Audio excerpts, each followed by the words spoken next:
शादी कुछ ही दिनों पहले शास्त्री नगर में हुई थी। रेणुका बहुत ही आलसी लड़की थी। वो दिन भर बेड पर सोती रहती या फिर मैगजीन पढ़ती रहती और घर के काम भी धीरे धीरे ही करती। एक दिन उसकी सास उसके पास आती है। बहू, आज बेसन का चिला बना दे, बड़ा मन कर रहा है। हाँ मम्मी जी, बनाती हूँ थोड़ी देर में। थोड़ी देर में? अरे थोड़ी देर में तो रात के खाने का वक्त हो जाएगा बहू। अच्छा मम्मी जी, तो फिर आप रात का खाना ही खा लीजिएगा ना। हे भगवान, कैसी आलसी बहू मिली है मुझे, हर काम को बस टालती ही रहती है। रेणुका दिन भर बस आलसपना ही करती रहती। एक बार रात के खाने पर सब बैठे हैं तो रेणुका का पति कहता है, अरे ये क्या, आज फिर से करेला? रेणुका, हफ्ते में तीसरी बार ऐसा हुआ है कि करेला बन रहा है। कुछ भी बना लिया करो। अरे इतनी सारी सब्जी मिलती है मार्केट में। हाँ, पर अब कौन मार्केट जाए और सब्जी लेकर आए, इसीलिए जो था घर पर वही बना दिया। बहू, फ्रिज खोल कर देखती तो पता चलता कि सारी सब्जियां रखी होती है, पर तुम्हारा आलसपन खत्म हो तो तुम्हारी नजर जाए ना। विशाल कमरे में आकर रेणुका से पूछता है, रेणुका, मैंने कहा था तुमसे कि मेरे लिए रुमाल ले आना। मेरे सारे रुमाल खराब हो गए हैं। तुम ले आई क्या? आज नहीं गई, कल ले आऊंगी। ओफो, पिछले 4 दिनों से मैं यही सुन रहा हूँ। बिना रुमाल के ऑफिस जाना पड़ रहा है। तुम तो बहुत ही आलसी होती जा रही हो रेणुका। आपको रुमाल की जरूरत है ना, तो खुद ही खरीद लीजिए ना। हाँ, अब वही करूंगा। तुम्हारे भरोसे बैठा रहा तो कुछ नहीं होगा। एक दिन दरवाजे पर बेल बज रही होती है और रेणुका सोफे पर बैठी होती है, पर आलस में दरवाजा खोलती ही नहीं। अरे बहू, कितनी देर से बेल बज रही है?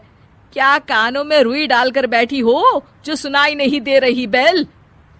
मम्मी जी, अब आप आ ही गई हैं तो आप ही खोल दीजिए ना दरवाजा।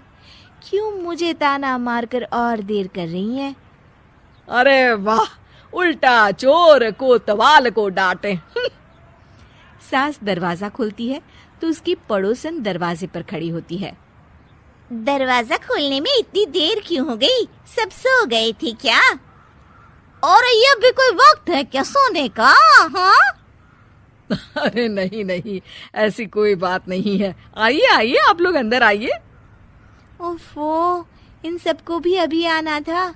अब मम्मी जी लगा देंगी मेरी ड्यूटी किचन में। बहू पकोड़े तल दे, बहू चाय बना दे। अरे बहू, सो गई क्या? कब से आवाज दे रही हूँ, जा चाय बना कर लिया। हाँ मम्मी जी, अभी जाती हूँ थोड़ी देर में। सास रेणुका को आंख दिखाती है।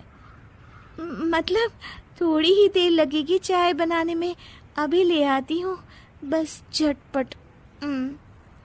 रेणुका रसोई में जाती है और इसी आलसीपन में वो चीनी की जगह नमक डाल देती है। जैसे ही सब चाय का घूंट भरते हैं, चाय थूक देते हैं। थू थू थू थू, ये कैसी चाय बनाई है तूने रेणुका? इसमें तो सारा नमक भरा है। हाँ, और ये पकोड़े, इसमें इतनी मिर्च है कि मेरी तो हालत ही खराब हो गई खाकर। और रेणु जी, आपकी खातिरदारी में पहले तो कभी कोई कमी नहीं रहती थी, पर जब से आपकी ये बहू आई है ना, मामला कुछ गड़बड़ा सा गया है। हाँ हाँ, जहाँ आप इतनी एक्टिव हैं, वहीं आपकी बहू एकदम आलसी, एकदम राम मिलाई जोड़ी लगती है।